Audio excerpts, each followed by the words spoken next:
Alfred Marie-Jeanne.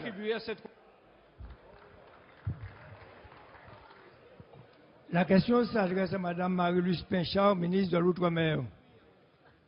Madame la ministre, l'ouverture du 3e jeu d'écluse du Panama prévu en 2014 a déclenché, comme il fallait s'y attendre, la mobilisation des compagnies d'armement, mais aussi celle des pays environnants de la Caraïbe.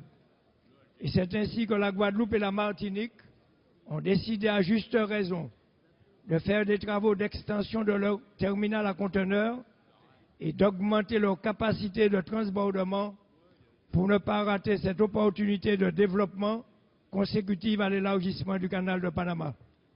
Il se trouve que vous êtes accusé à tort ou à raison, Madame la ministre, d'avoir soutenu le projet de la Guadeloupe au détriment de celui de la Martinique, au point que certains politiques ont boudé votre récente visite de septembre dernier pour, selon leur dire, ne pas provoquer de clash public.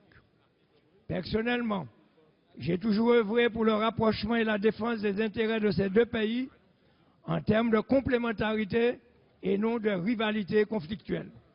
Madame la ministre, toute polémique stérile mise à part, pouvez-vous nous éclairer sur les décisions déjà prises ou à prendre concernant ces deux projets pour que le jeu d'écluse ne se transforme pas en jeu d'échecs? Madame le ministre chargé de l'Outre-mer. Merci, Monsieur le Président. Mesdames et Messieurs les députés, Monsieur le député Alfred Marie-Jeanne, vous avez raison. L'ouverture du canal du Panama va profondément modifier le trafic maritime de la région. Le trafic va être multiplié par 3 et il est légitime, voire nécessaire, que les Antilles s'adaptent à cette évolution.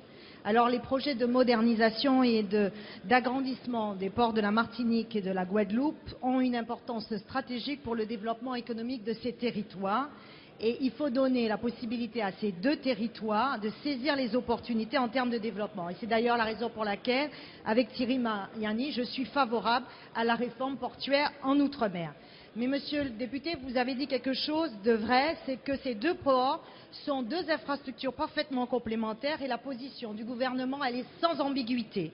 Je vous confirme que le gouvernement soutient aussi bien le grand port du port autonome de la Guadeloupe que celui de la Martinique. Et j'ai d'ailleurs été très vigilante sur la démarche d'appel à projet lancée pour le port de Pointe-à-Pitre. Et s'agissant de l'extension du terminal de la Pointe des Grives en Martinique, j'ai annoncé la semaine dernière, vous étiez présent, que l'État participera au financement du projet dans le cadre du prochain programme opérationnel européen à hauteur de 7 millions.